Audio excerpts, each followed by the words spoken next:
What is going on, everybody? Thank you for joining us today as we go over the Australian Grand Prix 2023, or as I like to call it, the Australian Red Flag Grand Prix 2023.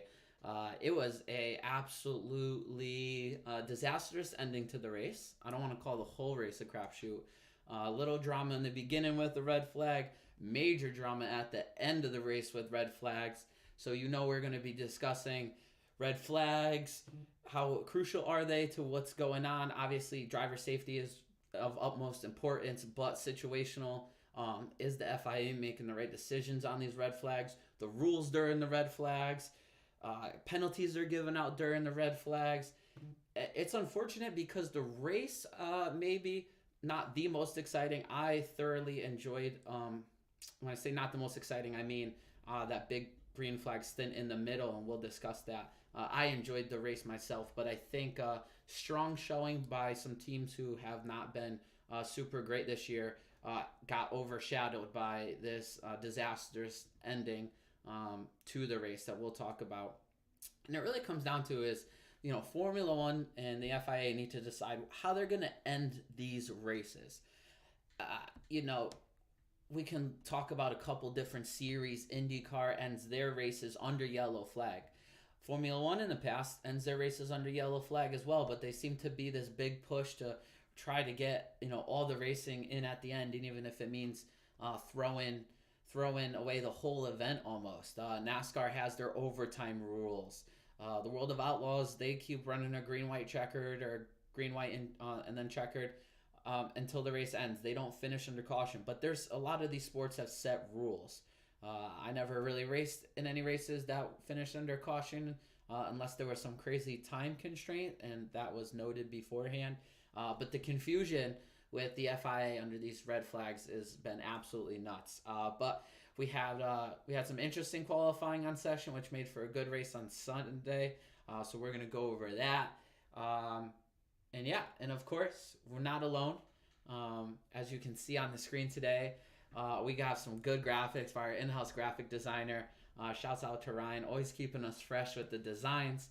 But joining me on Monday, as always, our favorite guest here, Alex. What's going on, buddy?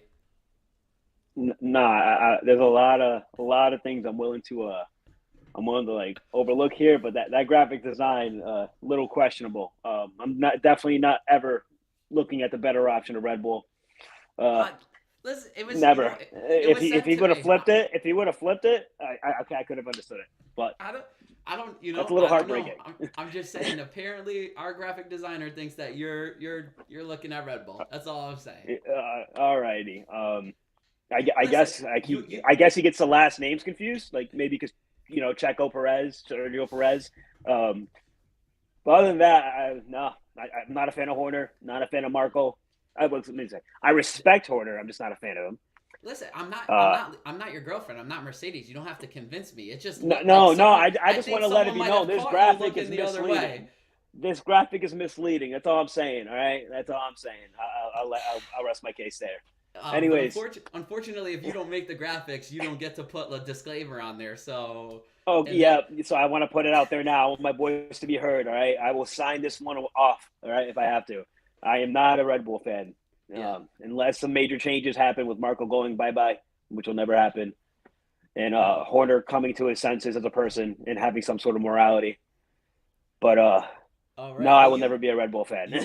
you know how the internet works. I could just clip that part out, and then headline of the show is Alex looking at Red Bull now.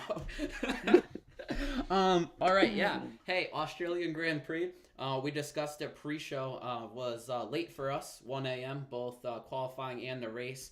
And we caught bits and pieces live, but in the end, we ended up catching the whole entirety of the race, like we normally do. So we have a lot to discuss. I don't even. Should we just start with qualifying? Keep it nice and easy. Yeah, sure. Was Um, there? I don't know. There's. It was so. I think before we get into qualifying, real quick, is that practice practice 3. I don't know if you were able to catch any of that or catch the highlights. Usually YouTube I've has a caught some nice, highlights. yeah, Yeah, nice. a little 7 minute highlight reel going there. Yeah, they do Was good. it practice two that was wet, right? Yep, practice 2 was FP wet. two. Yep. Mm-hmm. And FP3 I think had some raindrops at the end, but not. No one ever put on any wet tires. They stayed slicks the whole time. But the biggest thing out of FP3 was Checo Perez went off track like honestly 5 or 6 times. And I believe Jolyon Palmer was commentating on that for F1 TV. And he said, he's like, this can't be Checo. Like, after the first time, it's the car. And he said that one time he crashed the car. And then they thought they fixed it, sent them back out. And he's like, this thing is undrivable. And it turns out something in the suspension was broke. So if you didn't watch qualifying, a little precursor here, Checo went off track like 4 or 5 times in FP3. So that brings us in to qualifying, knowing that like, oh, Checo was messed up in practice. Did they fix it in qualifying? Alex, did they fix Checo's car for qualifying? No. Nope. Straight answer, obviously. He qualified. He was knocked out in Q3. So there's your answer there. And that Red Bull should be Q1 every race. Yeah. Yeah. It well, me and Alex, we did a little qualifying picks prediction. We don't take that one as serious, but we both had Max Checo. Yeah. top 2, and we had difference for third. But we just expect that Red Bull to be up front. And didn't you had GR, right? You had GR 63 in third. You called it. Did I have GR in third? No. I think you had GR in third. I think I had GR. I forget what I had. But yes, we do. We expect Red Bull to be in top 2 every time. But what that does is that makes a good race for us, honestly. So if you're a Checo fan or a Red Bull fan, you're upset. But Checo goes into the gravel trap early on, and he gets stuck. He doesn't make it out of first round of qualifying, and then we're left with an interesting race on Saturday. But I mean, listen, when that happens, what do you think? Max is like, this race is now the easiest thing of all time. Like, that's what has to be going through Max's head, right? I don't think either. Even if Checo does qualify Q2, I think he's still going through the same mindset.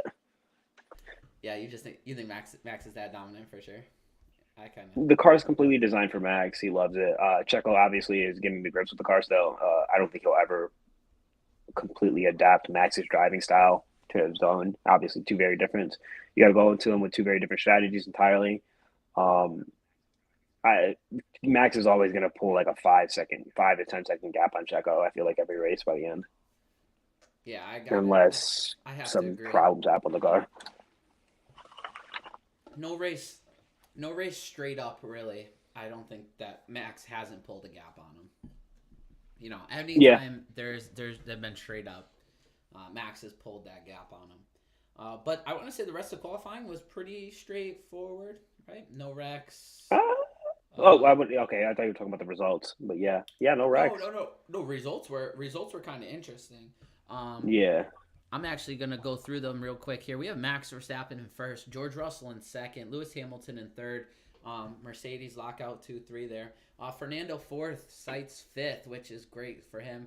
Stroll sixth, Leclerc seventh, Albon eighth. Okay, hey, Alexander Albon is Alex's guy over here on the screen. All right, every week hypes him up.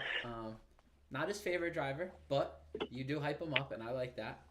Pierre Gasly 9th, and then Nico Hulkenberg again with a strong qualifying in 10th. Yeah, how about the Mercedes 2-3 though, huh? Yeah, definitely shocking. I still feel like Ashton had the better car for this track, but Mercedes performed pretty well, came out with some decent strats, even for qualifying, and it worked pretty well. Yeah, I mean 2-3 for them is good. Fernando again in fourth, just solid. And then it's interesting, Carlos out qualifying Leclerc, especially after Leclerc dominated last year. Yeah, sorry. The cat just really wants attention. You know he's gonna come right back. I love it. Yeah, I know. But no. Carlos showed out for once and prelude to the race, but there's that. Yeah, well, and yes, absolutely. And then again, though, you have Stroll in sixth, his teammate in fourth, I listen. I don't dislike Stroll by any means. Actually, for the drivers whose dad kind of got him into Formula One with the money, I think he's one of the better drivers in that case. But he's just getting shown up by Fernando every week. I'm waiting for one week where he maybe out qualifies him, maybe out races him, and he just doesn't have the pace of Fernando. Fernando's showing that there's a difference in driver tiers. Oh yeah, for sure. If I had to rate like drivers as a whole, the top three, or let's just say S category top three, it's Max, Lewis, and Fernando. Not particularly in that order. I think if you guys all those guys the same machinery, you could never really predict who's going to win that race. Yeah, Um, I would put Stroll in like B tier. I think he's a solid driver. I think he's a really good pay driver. I think Lando's probably the best pay driver by far. Um, but yeah, I'd like to see somebody else in that second seat.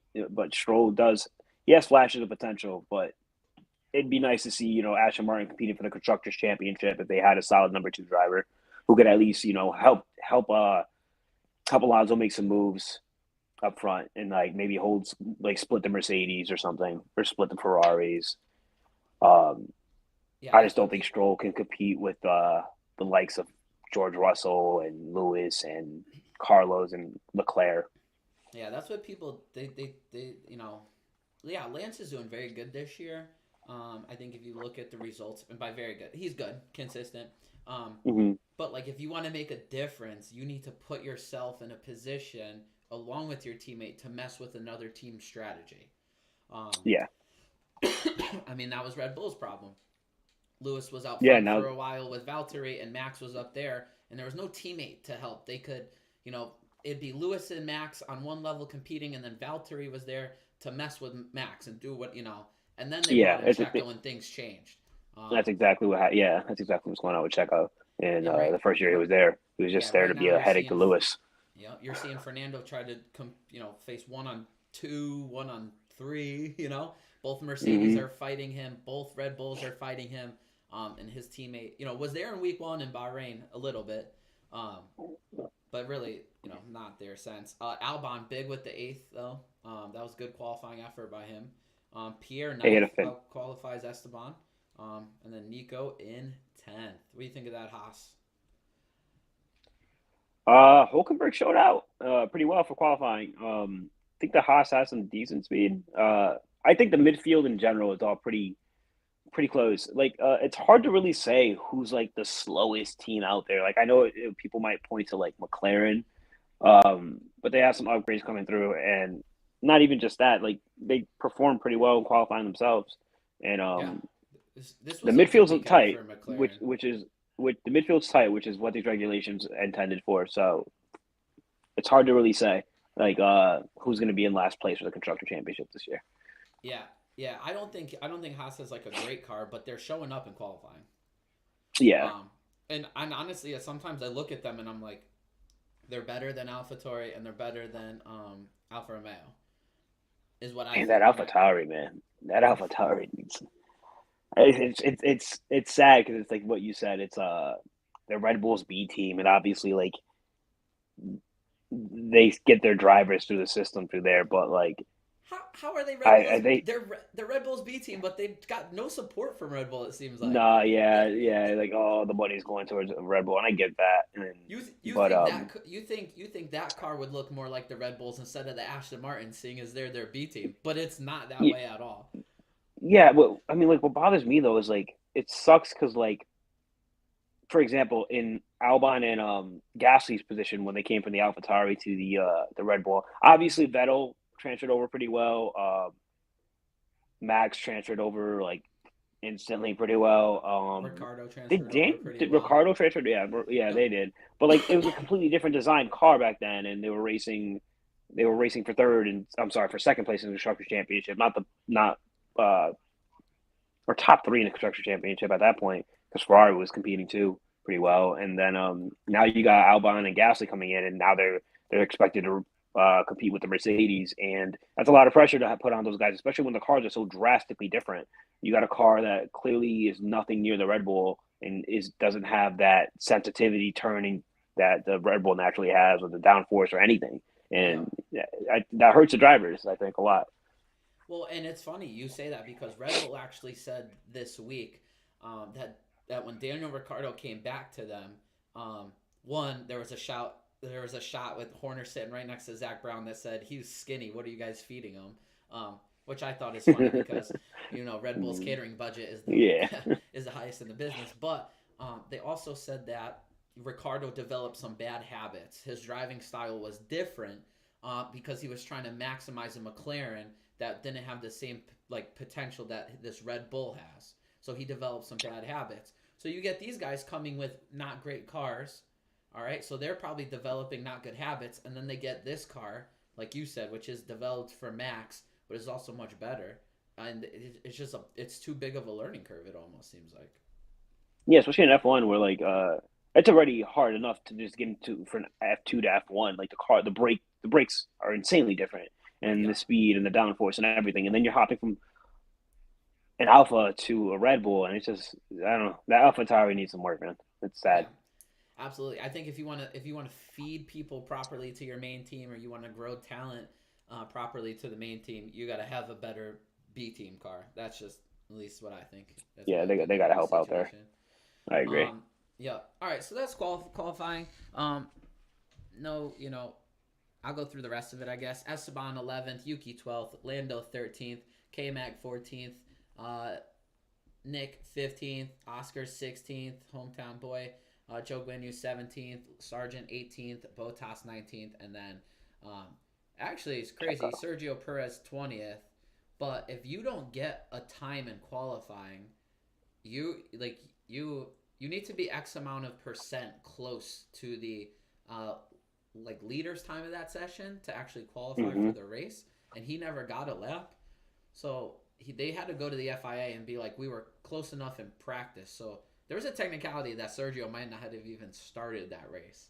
So I did not know that. I thought that was interesting because like anyone with any sense of reason knows that Red Bull is fast enough to be in the race, but there's actually some stuff there where he might not have been in the race, which I think is pretty crazy. All right, so that's qualifying. There's so much to talk about in this race, starting with lap 1.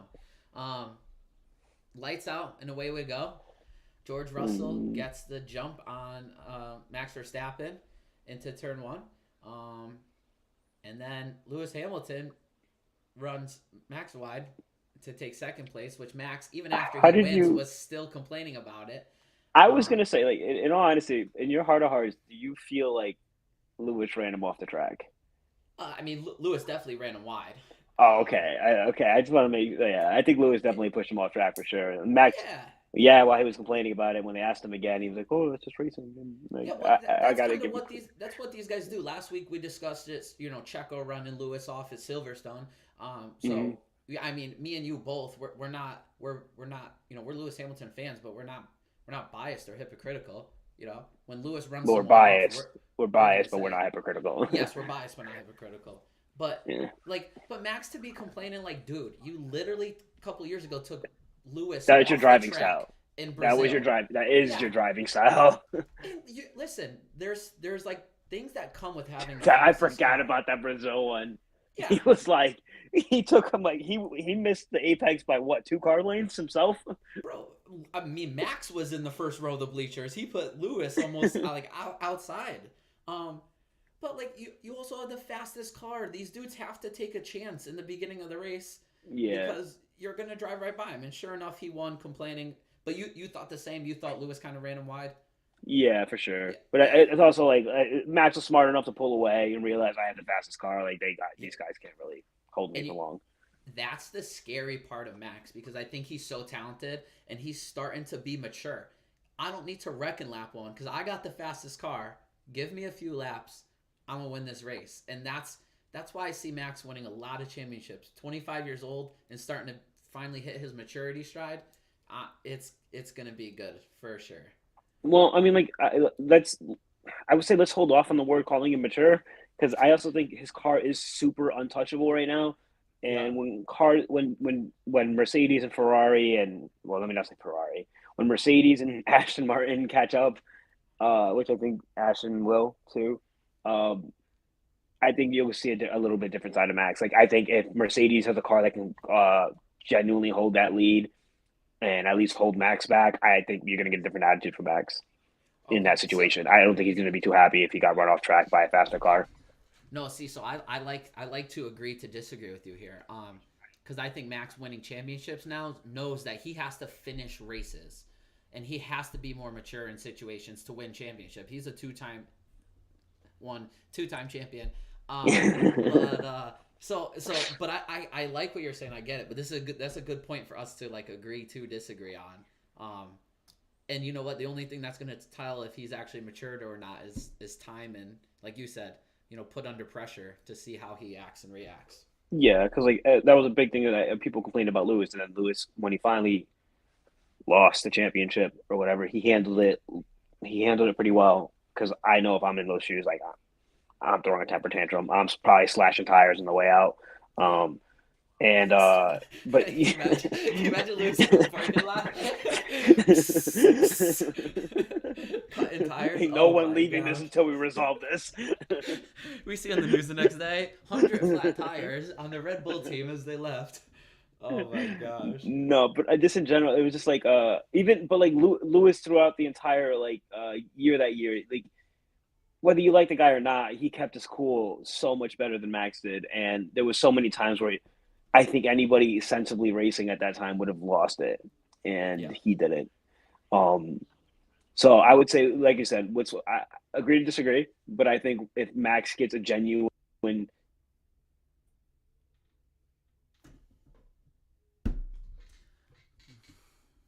I lost my guy. If this is your first time watching, we are on. I mean, this was third race of the season, round 3. So we were on the. I don't want to say this is our third stream because we did some preview stuff, but technical issues have plagued us this whole time. So we'll try to get Alex back here in a second. Um,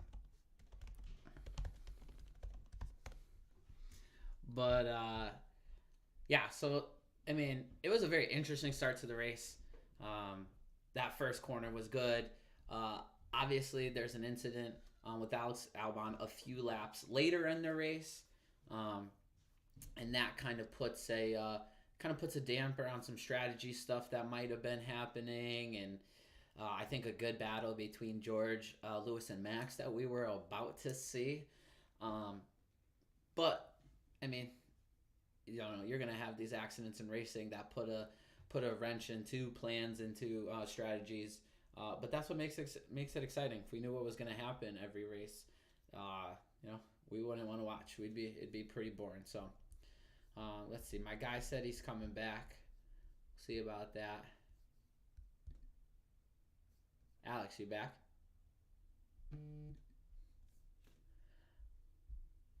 Oh boy. So if you're here in week 1, me and Alex had issues where can't hear him unless I restart the stream. It's a little tough to restart the stream now.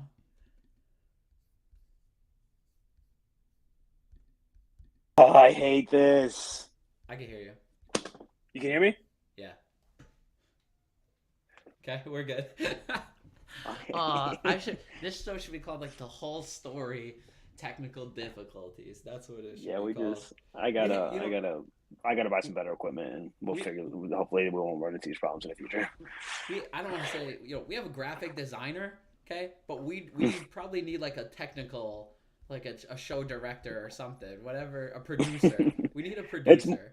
yeah. We gotta figure out. No, I wouldn't even say producer. I think we just have to figure out how to run this damn app properly. Yeah. Well, I mean, maybe if our graphic designer wants to step up in more roles than just designing memes of Alex, he can. Okay, so we just discussed the Max and Lewis incident. There was also another incident to a poor red Ferrari in turn 1. Kind of a racing incident. Leclerc's on the outside, Alonso's on the inside. Stroll gets a good run, moves to the left a little bit, clips Leclerc. puts him into the gravel trap. He's beached. He's done for the day. First DNF. Uh, I I kind of looked at that, said racing incident, put it to the back of my mind. But then it kind of came back to me. Week 1 of the season, Lance Stroll runs into Alonso in turn, what is that? One. One, two, One. three, in turn 4. Was it? Yeah, in the 4? first lap in turn Oh, it 4. was lap 1. Yeah, yeah, you're Yeah, right. yeah, You're right. lap 1, turn 4. Now lap 1, he runs into Charles Leclerc and takes him out of the race.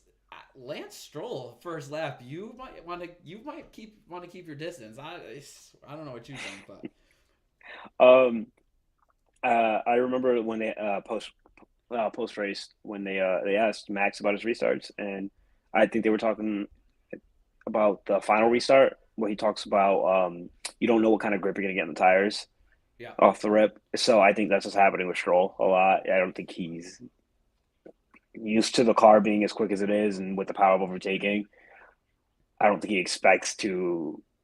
I don't know. I don't know what's going on with Stroll. It just seems like he's it is something we have to just keep an not eye coming to on, grips though, with it. right?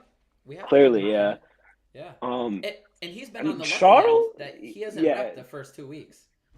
I know that Aston Martin man, it is holding strong. I'll tell you. It's green for a tank. I don't. Yeah. Yeah. What about Charles though? Jeez.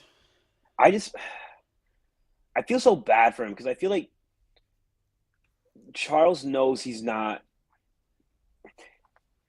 I remember watching him last year and just seeing like when he's watching the championship just slip through his fingers and just knowing it was all Ferrari just constantly costing him over and over and over again. And it sucks to be in his shoes. I couldn't imagine it because that was the year that he could have competed for a championship and he had the car underneath him and they just couldn't figure out team strategy. There was some technical difficulties with the car, and he's also at the same time while he's losing the lead, the championship, he's watching Mercedes catch up and overtake them towards the end of the season. And then this year, he's watching Mercedes and Aston Martin overtake them, and it just seems like he's never going to. Ferrari will never give him the car that guy deserves, and I feel like he's trying to outdrive the car too much, and that's where a lot of these little mistakes are coming and a lot of the slip ups and stuff. He's trying too hard instead of just taking what he gets. Yeah. And it, and I think F1 has like made us want results so fast. You saw it with the Red Bull team. Gasly half a year didn't produce. Mm-hmm. Albon. Gone. Albon didn't give him what they want. Checo. But like you look like Max has been a part of Red Bull for a while before he's now the dominant factor. Lewis was at McLaren, killing it, but then the car went downhill. Lewis had some dry years before joining Mercedes and dominating. Um, so I think, like you said, I think he's trying to outdrive the car. But if he can ride out this storm, I think he's talent. And I think he can put in some results and potentially championships. But he needs the car and the team. Yeah, and I just don't think Ferrari can do that. Unfortunately, I don't know what they have to hire. I don't know if they need like a new design concept or They, something, but they need to they go. They need to see Jesus and whatever that deal they made with the devil, just for all those Schumacher years. They need to get that back for sure because that's Antonio Giovinazzi. oh my gosh. Yeah, so that was lap 1. And then focusing on the front 3, get DRS. Lewis is in George's DRS, so he's catching him on the straights, helping Mhm. keep Max behind. Now, I was excited to see how this could unfold. Like, Mhm. what's going to happen here? Is Mercedes going to play a DRS game? Is Lewis going to pass George and then Max is going to just overtake them both, or is it going to get racy? And then Albon crashed and kind of took it away from us. But even even with the Albon crash there, why did Mercedes pit George? uh, I do. I think that like because this is what we talked about earlier. They were they were doing they were split in strategy because they felt like it was them two, Gotta stay there. George and Lewis versus Max. Um, Yeah. So so you put them on an alternate strategy, and then like Red Bull has to respect Lewis the whole race, but then they also can't be stupid because George would have already pitted with that cheap caution. So pit stop. I guess, but it's like there was more life in the tires there. Um, I don't know. Yeah. I guess you have the right viewpoint, and I'm just not thinking about it correctly because it just seemed a little too early to throw on the hards and to ask George to go the whole race. And yeah, Yeah. Well, I mean, we'll never know now, because that brings us out to our first red flag. So Alex Albon wrecks. He gets out of the car. He's fine. The car's not in extensive damage, meaning no fire, no, yeah, nothing crazy. The announcers thought maybe the barrier was broken, so they wanted to throw a red flag. But reality, they said that they threw the red flag because the gravel on the track. And they took some time cleaning it off. That's fine. yeah, that makes sense. But so again, us being Drive to Survive fans, sometimes I don't like to comment because I don't want to be that new guy commenting on things I don't know about. But in almost any other sport of racing I've ever watched, you're not allowed to work on your cars during the red flag. It's a time meant for safety, not meant to work on cars. And F1 allows you to work on your stuff and change your tires. And I think it dramatically changes the race, and I think it's unfair. I don't know what you think. I think it's I garbage, but I agree with you. It's a cop out strategy, and it's like your entire race, you're sitting there and you're strategizing for a race, to not be red flagged, and then to go through with all that, do your strategy. For example, like even if, unfortunately, I'm just going to skip ahead a little with George's DNF there. If that doesn't happen and we go into a scenario where we get that first red flag, that um, George would be in a better position than Lewis would be yep. if he can't work on the car like that. You know what I mean? And it's just unfortunate. That's a rule. I guess I 100% agree with you. I don't think you should be allowed to work on your cars. I think part of the game is it adds too much of a luck factor to it. Like you're banking on a red flag happening to get a better result for another team. Yeah. And I try to look at the other side, like you just used the word luck. So someone's going to say to me, luck happened, someone might say luck happens all the time in racing. Yeah, but like, when a car wrecks and like that car was there on the track, 100% caution, right? Like that's known. But yeah, those guys look at that car, no big incident, and say, all right, let's pit George because why would there be a red flag on that? And then you pit George, and then there's a red flag, and the guys on the box who making you can't even be like, well, they should know that that's a possible red flag situation. Like, no, yeah, really. I can't stand that take. Yeah, it's yeah. I again 100% agree with you. They should not be working the cars. Like you said, it's luck, and I know there's luck in racing, but that's kind of craziness in my opinion. It's just yeah. Because you don't allow them to work on on their cars. They can throw all the fans on so they're not overheating, but not change tires, not make adjustments. That race should have went back green. With the top four, whatever, not pitting. George being the first one with fresh tires, Seitz being the next one with fresh tires. All that does is that takes like a McLaren, puts them because they don't pit, puts them up higher, and then they get fresh tires and teams, like you said, they get lucky that shouldn't get lucky at all. mm-hmm. But we can't do much. That's not our deal. So, like I said, Seitz gets screwed on that deal. George Russell gets screwed on that deal. Go back racing. The next full it was a caution, right? Yeah, it was a safety car. Is George Russell's DNF? That wasn't a red flag, was it? That was just yellow. No, not red flag. It was either, I believe it was a safety car. Yeah, safety car. So he catches on fire. Oh no, actually, excuse me. I think that was a virtual safety car. I think so. Yeah, I think it was. So George Russell, who Mercedes has been pretty reliable with their engines and their car components. What was it, the CPU or the GPU qualifier? Yeah, I believe so. DNF. So now we're not changing strategy much. Everyone's on the same tires. That mid part of the race, Carlos Sainz is making some moves. He gets up Checo. behind. Yeah, Checo. Oh yeah, how about some of his moves into Bro, he turn was. 9, into that chicane? I mean, one, full confidence in the car. Yep. Like that Red Bull is so much faster than everyone else. Like when he, I forgot who he passed on the outside of turn 9, but I was like, geez, that car's just insane. Into that Um, chicane, dude. yeah, That's the sketchiest place to pass. yeah, he did not care, man. He was coming. No, so some of the passes they went on board with him, like you're saying, and he go to the Hmm. outside, and I'm like, that dude on the inside is gonna lose downforce and just wash him out at like a buck 60 or whatever they're going entering Hmm. that, and the car stuck, no one crashed, and oh man, like you It was said, those scary. It was scary to watch. yeah. Well, I mean, that's the thing. It's exciting for us when a fast car like that starts in the back because you know there's going to be that type of passing, Hmm. and it earns him driver of the We day. gotta stop. We So, gotta stop. Go. um, so yeah, that was I mean Sergio Perez giving us crazy racing. I had a little bit of a hot take here. Um, Hmm. so we we want the cars to be closer together, right? Um, we don't want one or two dominating cars. Not meaning Red Bull, but you'll get what I'm saying here at the end. Yep.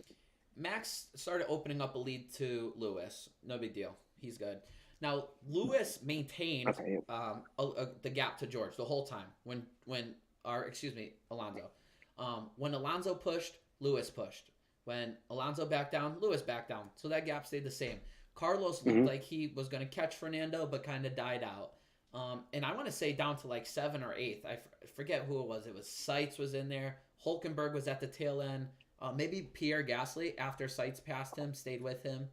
Um, but I think because those cars stayed so close together, but they weren't passing, but they stayed close, no one wanted to try any crazy pit strategies. And I think that put because they even interviewed Otmar and he was like, no one's gonna pit because they're gonna lose too many track positions. Where normally Yeah, it's those hard gaps to. are a little bit bigger, so you could pit.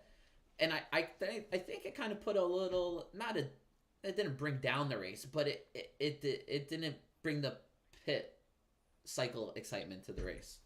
Yeah. Well, I think most teams were on a one-stop strat for the most part, anyways, with the Yeah, just going to the but hards, and then but you couldn't try anything because you were going to lose 5 or 6 places or yeah. more, and then you were going to have to pass them.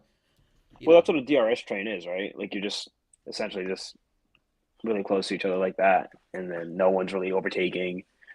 Um, I mean, I mean, yeah, I agree with you. Like, you can't really pay. It takes some of the excitement away from the race, but yeah, I because think you're also kind of hanging on that moment where it's like a guy like, let's say Fernando's not as dominant in that action this year. Let's say he's falling back to like an 8th place or whatever. I could see a guy like Fernando being in that situation and going for a move. Like you're waiting for just an exciting thing like that, or Orlando Norris or yeah. something like that. Well, I actually was thinking about Fernando the whole time because Max is fine. He has such a gap. He'll cover any undercuts. No big deal.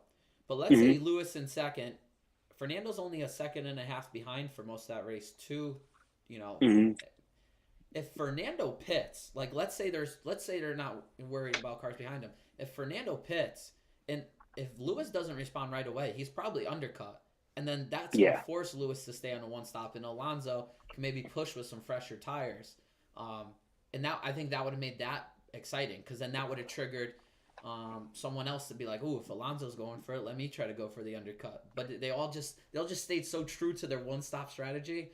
I was kind of like, I wonder if a gap in cars would have made for more fun up front. But I mean, what am I? It Am is I all. going to sit here and say the race is boring if there were big gaps? And then I can't, you can't complain both Yeah, you ways. can't So win. Yeah, I mean it's a hard track to overtake on. I it seems like the only overtaking happening is on that long DRS straight, and then Checo just going balls to the wall on turn yeah. 9, and Well, then so they added that DRS zone on the Lake Straight headed into 9. dude, that was insane to watch. How like everybody knew that Max was going to overtake Lewis probably on that lap, if not the next one over for the DRS coming in. Yeah. But like after he passed them, I want to say instantly he had a 2 second gap. Yeah, he did. It, it, Lewis on the radio right away. They told him to just save his tires. That's what they told him yeah, but immediately. it was like bro, it was like he got DRS past them, and then he just got faster. It Yeah. was insane. Well, so Max catches DRS on that lake straight, passes him, hits the chicane, catches the other DRS down into the Just last couple turns, and then like you said, by the straightaway, I think he was two he's gone. seconds ahead. Yeah, it was like you're watching the drone camera overhead, and you could just the gap was just instant. It was a wow. That car It was has just crazy. Andrew Newey is a master when it comes to that DRS design. oh yeah, that car was so good. But those top seven kind of stayed the same. It was interesting seeing Nico hold in there for a while in that position with the back of those Uh, guys. then Gasly was P4 for a bit too. He had a Yeah, yep. And pretty. then Sights passed him, and I think we're missing Mhm. Norris in there. I think that was our P, or no, maybe it was yeah, our Checo was in there. But you're right, Well, towards the end, Gasly yeah. ran Yeah, good. Gasly was in P4 for a lot of the race. Yeah, Yeah, that he was definitely performing better than Ocon. I think Ocon. I want to say Gasly was P4. Ocon was like P11 ish. yeah, I think yep. he was outside the points, Um, but well, speaking of Nico though, before we talk about the ending of the race, it was real interesting last year. They bring K Mag in last minute for the Mazepin situation, and he's looking so good. Comes out Bahrain, great points finish, has a pretty good year. But I think Nico's been out driving K Mag this year, like consistently. yeah, I mean Nico's a really good driver. It's just he, I remember when he was in Renault, it just seems like he could never get the reliability to. I don't think he would have been. He might have been a one-time race winner had he had a decent car underneath him, but guy definitely deserves a podium finish. I don't know if he's ever going to get it, but Well, he's a he pretty good came driver. close. He came close. Yeah, Depending on how they were going to resituate that last restart, he was close. yeah, that was Uh, shaky. yeah, for sure. So, that brings us into our last incident. Actually, speaking of Kevin Magnussen, with I don't His know, teammate, with he hit with the maybe wall. five, yeah, with maybe five to go. K Mag hits the wall. Right rear comes off the car. Right rear's in the middle of the track. And again, in my Red opinion, flag. race should end under caution. What are we doing? You're forcing racing instead of in a situation where you don't have rules that say, all right, we're throwing this red flag. So they throw a red flag. I don't know what you thought of that red flag. Do you like it? Do you not like it? Do you want to see him finish under green? What do you think? I think you had. I get like why they want to end in the racing. It's the entertainment value. At the end of the day, like the thing that's going to draw in viewers is the drama. I mean, let's be real here. Um, Yep. no, fans aren't excited about a race finishing under the yellow flag. But again, like you brought up, safety is always the number one concern, and a red flag I don't think was necessary. I think they could have just easily finished the race under caution. Yep. It also like finishing under a red flag creates way too many fluky things like Abu Dhabi 21, and then even this race, Max's restarts weren't great, and he finally got a decent one at the end, but he was nervous. He even admitted himself like I was not happy with my restarts. This last one, thank goodness I got off well, but had he not had a good restart, Lewis definitely had the potential to overtake there. And if not, Max could have fell down to third place because Alonso was starting off well too. Yep. So yeah, I agree with you. I know the yellow. It's the most fair thing to do, at least in my opinion. I know it's not Yep. the most exciting thing to watch, but Yeah. I know it's in. For Max to hold the lead the entire race and easily he has the best car out there. Easily he's gonna gap these guys. Um, if Max loses that race, it's not fair to Max at Yeah. all. I mean, it's literally Abu Dhabi 21 again. In my Yeah. opinion, Italy last year, Daniel Ricciardo breaks with a few laps to go. I don't know why it took forever to get his car off the track because it was stuck in gear, not in neutral, and he left. Mm. But they ended that race under caution, and I think it was right. They talked about maybe red flagging it to force some racing, but I know fans were furious under the comments like, this is why I don't watch this anymore. This is all Drive to Survive drama. This is the most frustrating thing, like with the red flags and the nonsense. Um, and listen. If you're gonna do it, set it up in the rule book so everyone knows. But most likely, your sport has never done it. Don't change now because it's getting popular everywhere. Keep it what you do. Mm. End under caution and call it a day. I was In my opinion. I will say I can't stand that take when everybody always like, oh, it's just a great drama and great this. Well, it's definitely true per se. It's like I'm just tired of fans blaming Drive to Survive people for like everything that's wrong with the sport. Like there's plenty of other reasons there's problem with the sports. The FIA probably number one, but it's not just the fans' fault for who just got interested off of it. Like that's not. But that's Yeah, that's gonna come with popularity, right? yeah. It's gonna It's like, be oh, I was here crazy. first. I'm like, that's cool, great. Yeah. I got here late. I'm enjoying it all the same. So we have this red flag with I think there was like four to go, and then by the time maybe they came in the pits, there was 2 laps to go, I believe. Mm-hmm. So there was going to be no And they're DRS. it's Again, racing. so and if you don't know much about Formula One, after red flags, they go standing starts. So back to the not in like a safety car restart behind the Mm-hmm. safety car, they go back to the grid, No rolling stop, start. Yeah. 5 lights, and away we go. Everyone's on soft tires at this point. Everyone's got the new tires on. Go into turn one. Uh, Max and Lewis leave fine. Carlos spins out Alonso. Such Other people overdrive it into the grass. There's 8 wrecked cars. A term that we use, often in racing is cautions, breed cautions. Same thing for red flag. You stack these guys up with 2 to go. Massive drama, chaos everywhere. Gasly accidentally takes out Ocon by accident, right? Um, Turns right, puts him in the wall. Sargent beaches it. I'm trying to think if I missed anyone else. Oh, Lance Stroll going into the next turn overdrives it. He almost beaches it, but he gets out of the gravel trap. It was just an absolute nightmare. Um, again. So like, it just seems like they just want to create drama and take away all the safety because that was entirely necessary. You're giving all these cars fresh tires with 2 laps to go. It's anybody's game, yeah. and that's what happens. And then so what do we do after that? We throw the red flag again. But this time when they came into the pits, uh, they essentially made it the last lap. So we're at red flag. Um, then there's drama everywhere as to where everyone should be on this last lap start. And to clarify, because it was the last lap of the race when they were in the pits for the red flag, all they were going to do was go out, follow the safety car, cross the start finish line, which you're not allowed to pass before it, and the checkered flag was going to be thrown. So wherever you were in this lineup that they created was where you were going to finish essentially.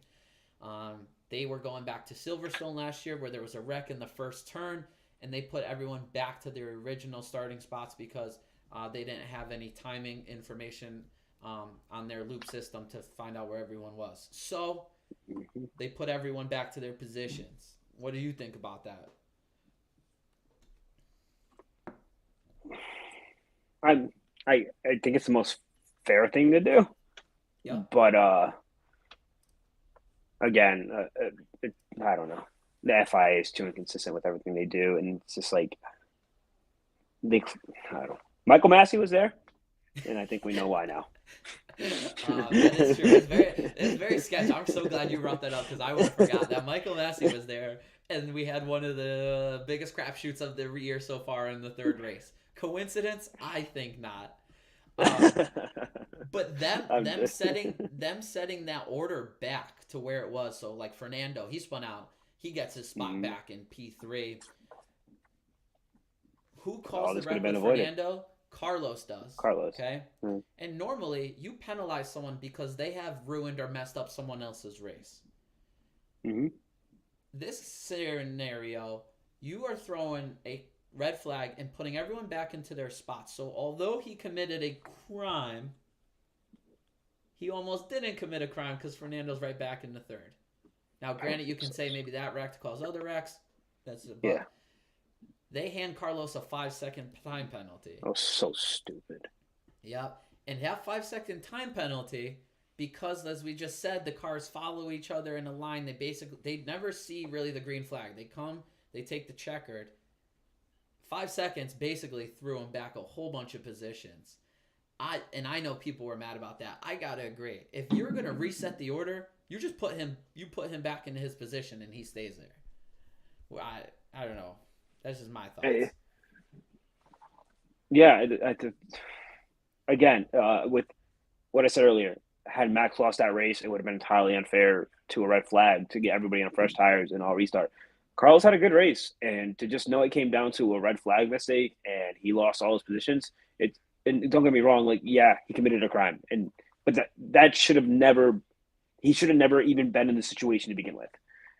There should have never been a start like that. They should have just ended under the yellow flags, under the safety car, and just called it a race. But it Yeah. created all this drama, all this unnecessary. And you hear Checo's radio at the end of the race, and he's heartbroken. He had a great race. He's lost points for Ferrari now, and he can't do anything about it. And even Fernando stuck up for him. He's like, "Yeah, I didn't know it was Carlos who wrecked into me, but like I felt like the penalty was unfair." Yeah. It's Absolutely. Yeah. Absolutely. and like so. Absolutely. How many positions did he lose? Like five? I can pull up the finishing order right now. I think he was in fourth, right? Yeah. Yeah, he was in fourth. He was right behind Fernando. He was in fourth, and he ends up He 12th. not he finishes out the points like Yeah. He that, loses and points. every single point is going to matter for Ferrari this year, and that's nothing short of ridiculous. Yeah. Um. So someone asked if the FIA's inconsistencies taking away from the sport are making it more drama prone and playing to, trying to increase viewership. Um. So I know for myself it's frustrating for me. It's not gonna take away my viewership because I just love racing too much, like straight Mm-hmm. junkie. Um. But I think that you are kind of on my side that it's not the right thing to do. But what do you think the average person at home like that? Because I know there's people who like they just like the fact that everyone gets together on Sunday mornings and they make brunch and like it's a good Yeah, time and I that's nothing wrong with that. But like, do you think those people who like crashes are enjoying all this drama at the end, or you think it's more hurtful than I I helpful? I, I don't think it's gonna. Uh, yes, I think it's harmful to the sport, to the Yeah, integrity of the game. Because if you have this going on in any other sport, um, if an Abu Dhabi happened in any other sport in 21, like fans are, I, it just they're just losing it. Like they're gonna go after refs. They're gonna go after any sort of officiating crew, any sort of person who was involved in the incident, and just lose it. And it's gonna potentially lose viewership and stuff. I, I do think the FIA does lose inconsistencies to bring in more viewership. I hate to break it to you. I hate to be the bearer of bad news. Let me say that. no, that's no joke. It's unfortunate. It really does ruin the integrity of the sport, especially if I'm a competitor in that situation. You start to lose the love for the game because it's Yeah, at that point it's like okay, I'm on a reality TV show. I'm not even. I'm just a paid actor at this point. yeah. I think there's this balance which trying to like you really need to appeal to the audience that's your diehards, right? While Mm-hmm. also trying to increase it, but you can't like lose who you are. Because this F1 might be hot for a minute to some, but if it comes down and they don't have their like sole diehard fans to ride with it, because I think that's where the sport was floating for a little bit, it's not gonna survive. I mean, Formula One will always survive, especially if that kitty's involved. But yeah, I think it's taking it away from the diehards. It maybe if you get together, casual fan, and you like watching crashes, like it's cool. But if you're a diehard, it's taken away. To So, stop, please. Just give me like 5 minutes. do you think Um, talking to your cat's gonna work? I have to bring this no. up. Like, do you think that pep talk just Just, worked? Do you talk I don't do know. you, do I'm you about to talk to my close the wife? door on her and keep her outside. I think you must be talking to Brooke at home, or you must be talking to Brooke because that's you got like talking to the you got animals like. does not work. Yeah, I great was gonna talk say you you got. had with the cat. Oh my gosh, this is the type of drama that I want to see, not on the racetrack, right here. You know what? I'm um. taking so we have some people who like to gamble. I'm taking over unders on how many times the cat jumps on your Oh lap the my next episode. god. I'm setting numbers, and we're out here betting on it for sure. I'm closing the door, so bet the under. Yeah, okay. Um, yeah, so that was the end of the race. Another race just plagued in controversy. And listen, so something's gonna happen that's new every year, right? Like a new circumstance that we've never seen. But this is not the first time that this has happened. You're not learning from mistakes in this instant. You're making the same mistakes over and over again.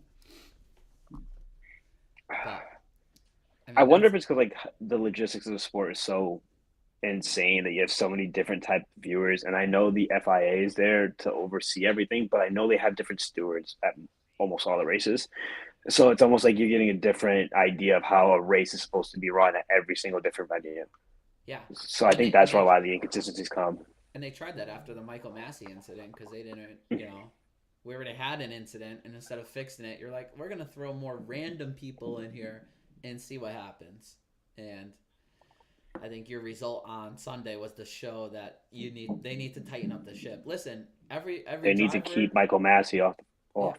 Yeah, one tracks every is what they driver need is to do. under scrutiny. Every principal is under scrutiny. Like, I think the FIA needs to be under scrutiny too. They shouldn't, there should almost be a review system for them. They shouldn't be And, judge, jury, and yeah, executioner on who things. yeah, who polices the police though? Yeah, well, there's still laws for the police. Yeah, I know, but it's So just saying in general, like there's overhead and like that. I don't know. It's tough. It's really a tough situation. Like, well, we'll I just do think that if I let's just keep creating overheads. We'll just be like 30 levels yeah, up. and somebody's gonna be a god eventually at that. Next year, Can you it's imagine Alex and Massey Alex and playing God? Jonathan Alex and running John the. can't even speak. We can speak between both of us two languages. Oh yeah, We oh get yeah, Guan Yuzhou fucking cursing us out in Mandarin or Chinese, and yeah. But we you got you taught Max cussing us out in Dutch. you taught me how to say butter in high school, so we're in good shape. Mantequilla, That's what that should be our show name, the Mantequilla Show. mantequilla. Show is butter. Um, yeah. So that was the ending of the race. I'll go over the results real quick. Um, Max Verstappen first, Lewis second, Fernando third. Great looking Hey, podium. wait, Three wait. champions. Yeah, that's great. Let's not forget that gap that Max had on Lewis. It was finally under 5 seconds. No, it was higher. No, I was talking about the end of the race. It was like 0.17 or Oh, whatever it was. yes, you are right. Yeah, I have it right here. It's 0.179. Lewis was behind. So, woo. Yeah, I guess we'll ignore the fact that we thought it was going to be racy, and Max was at 1.11 seconds ahead of Lewis. But Fernando third. That was a great podium. Three studs, three just champions. Lance Stroll was in fourth. Sergio Perez was in seventh before the big crash red flag. He because Pierre was ahead of him and crashed out, he gets that position. Because Carlos gets the penalty, he gets that position and puts him into the top five, giving Alex points in this week's predictions that he shouldn't have had. But we'll go over that in a minute. Lando Well, Norris. you got to check on not finishing. That's right. Yeah, why not in the You were top five? close. You Yeah, were close. yeah. Well, anyways, we'll talk about our predictions in a moment.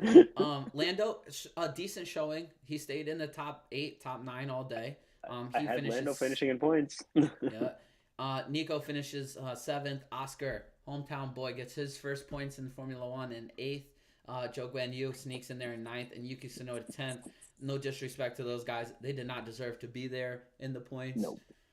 But hey, they kept the car going, and the race fell into their lap. So, all right, why don't we take a look? You want to take a look at our predictions here?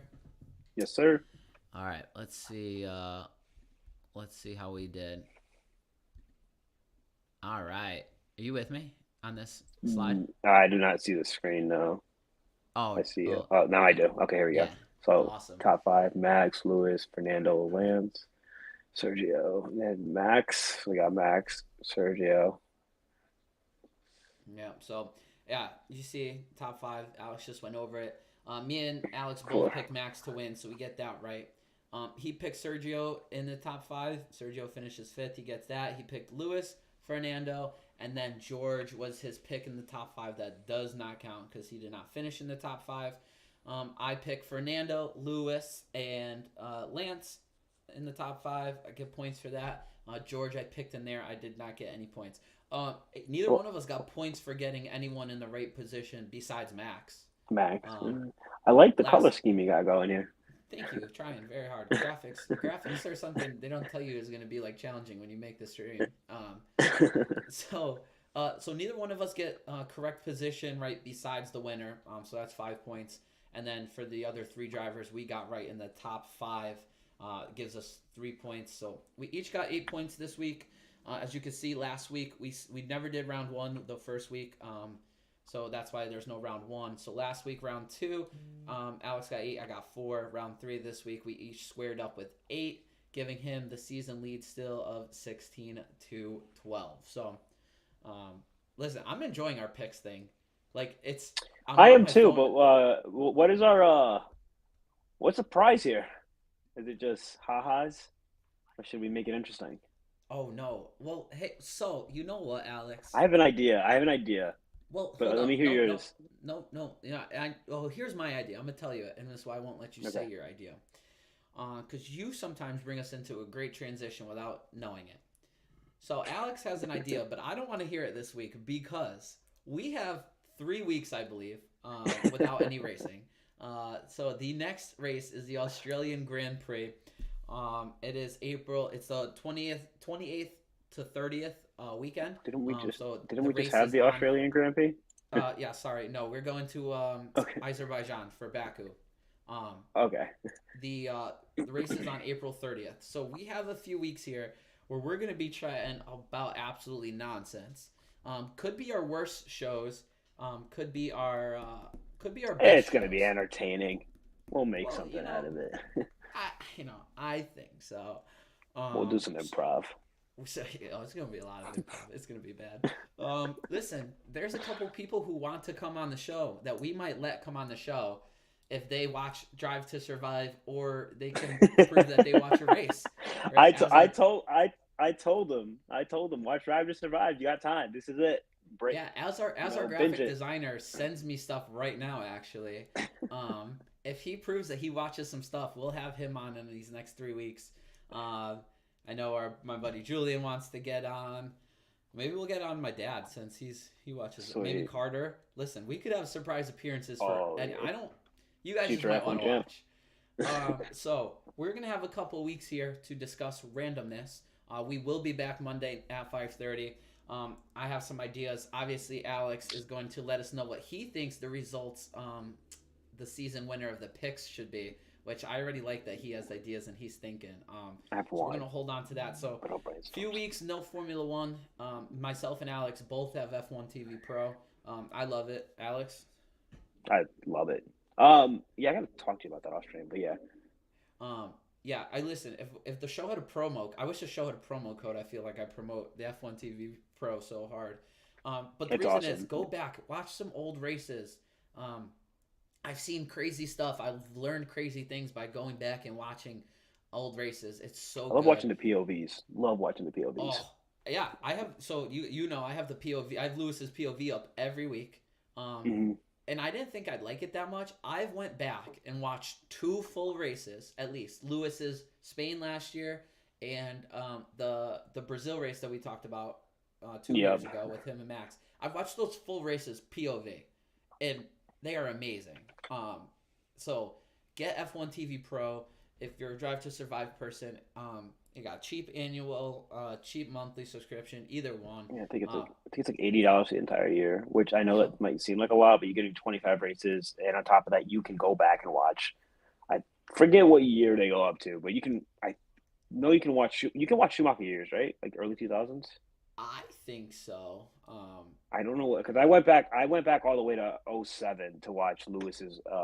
And is it Massa who got Yep. Yep. Massa's race championship race, Yep. and then I also watched the Lewis's rookie year when Kinney won Yep. by 1 point.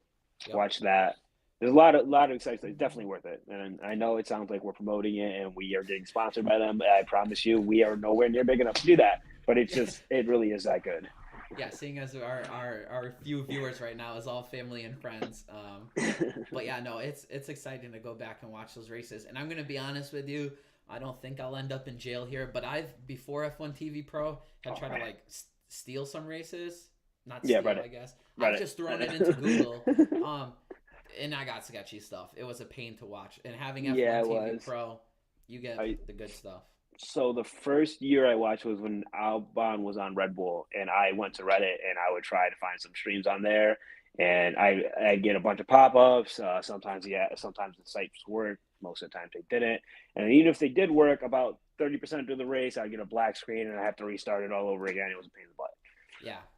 Because there are no locals in my area that are interested in me. I can promise you that those pop ups are lies, and you don't have those with F1 TV Pro. So, all right, yeah, like I said, couple weeks of nonsense. We will be here definitely next Monday, 5:30 Yes, sir. p.m.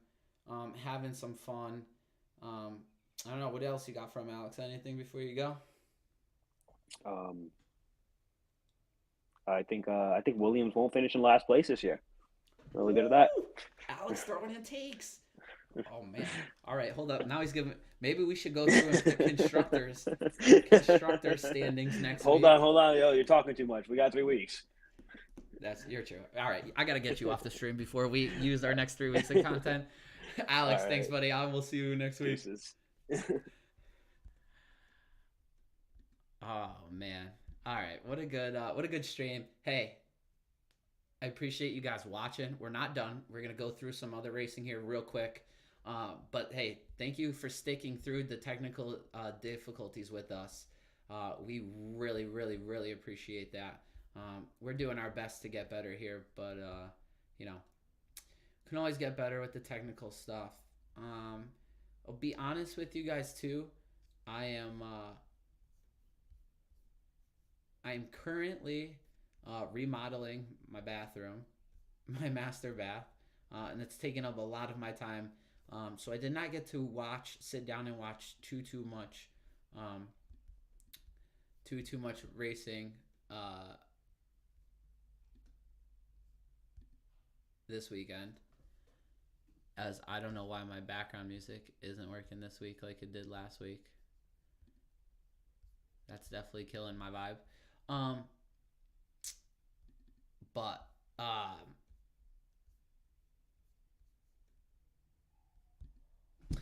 let's go over some of that racing. I got some of the results pulled up.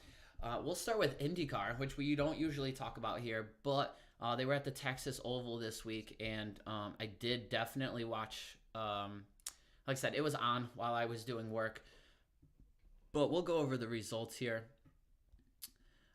Joseph Newgarden first, Pato O'Ward second, Alex Palou third, David Malakas fourth, Scott Dixon fifth.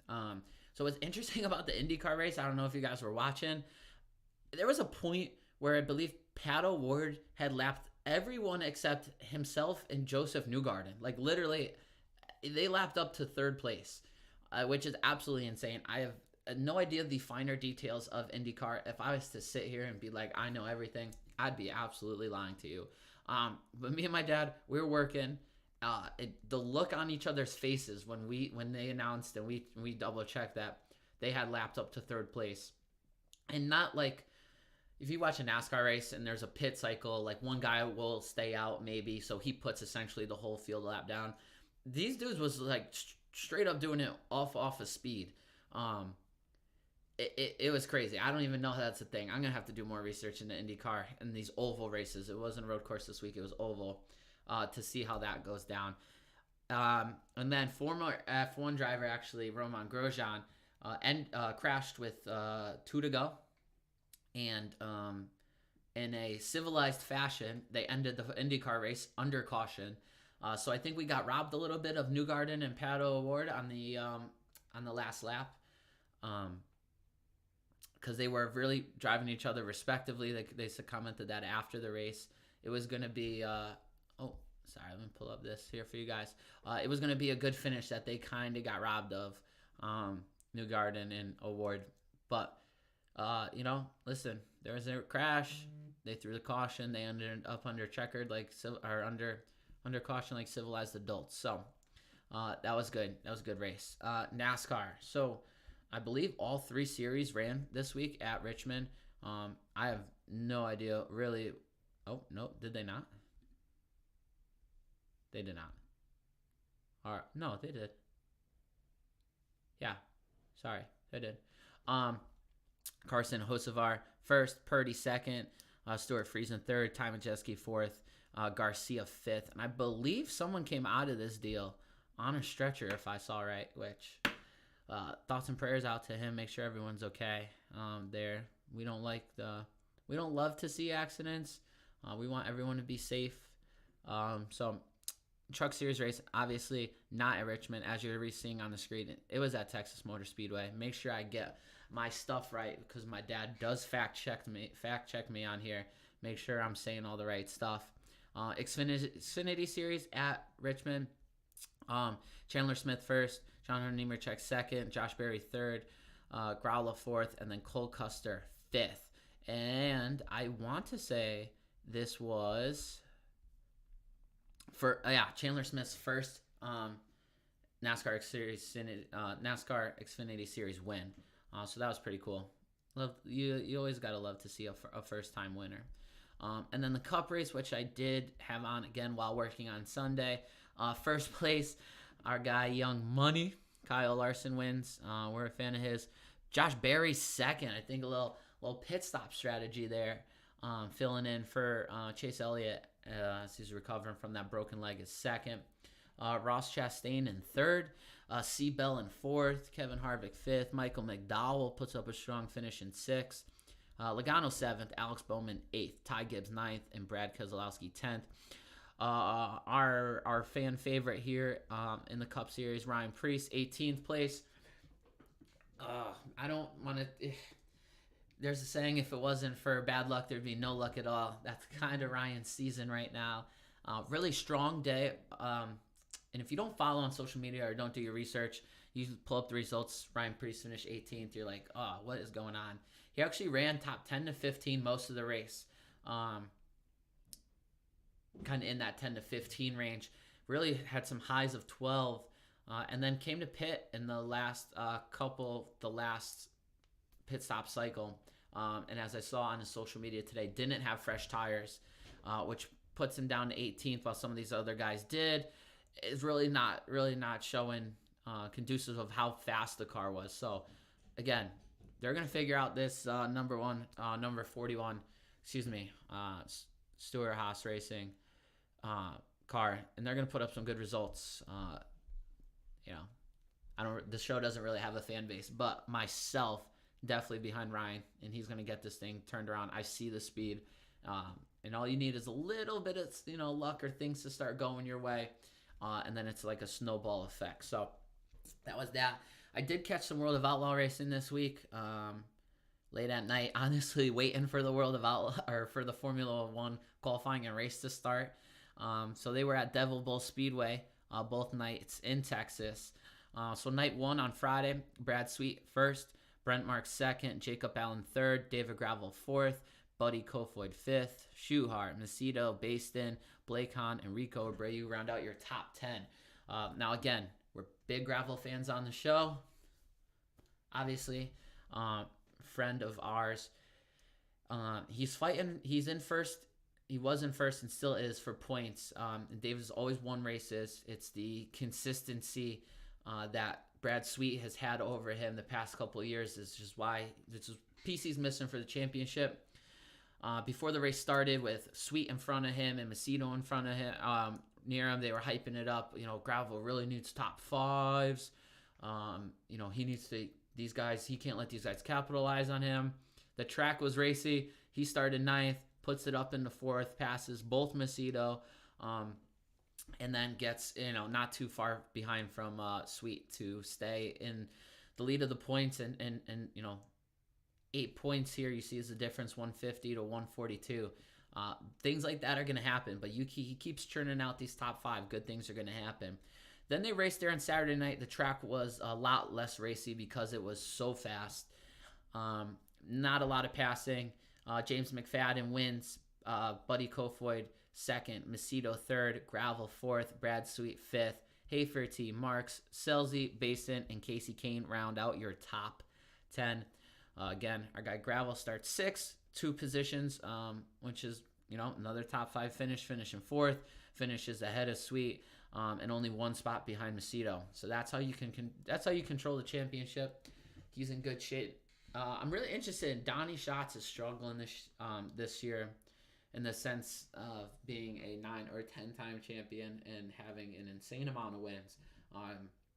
You always just kind of expect him to be up front, but haven't seen his name up front that often this year. McFadden, I believe it's his second win of the year.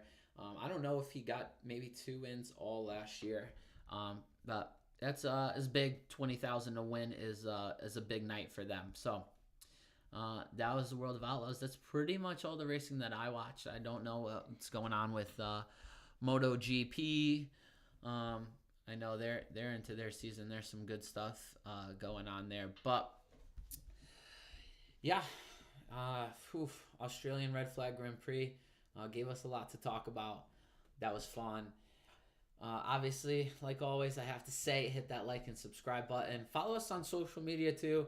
The Instagram is definitely a little bit more popping than the Twitter is, but I should always strive to improve on that. Little updates. Probably want to hear your guys' questions and thoughts the next couple weeks as we have this big open space of stuff to talk about. So you'll probably have some Ask Me Anythings on our Instagram, and we would love to hear from you guys. It'll give us a good week, not recapping races, maybe previewing races, but also getting a chance to talk to you guys. So as always, thank you guys for coming. Thank you to Alex, always crushing that. Shout out our graphic designer, and we will see you guys next Monday, 5:30. Thank you.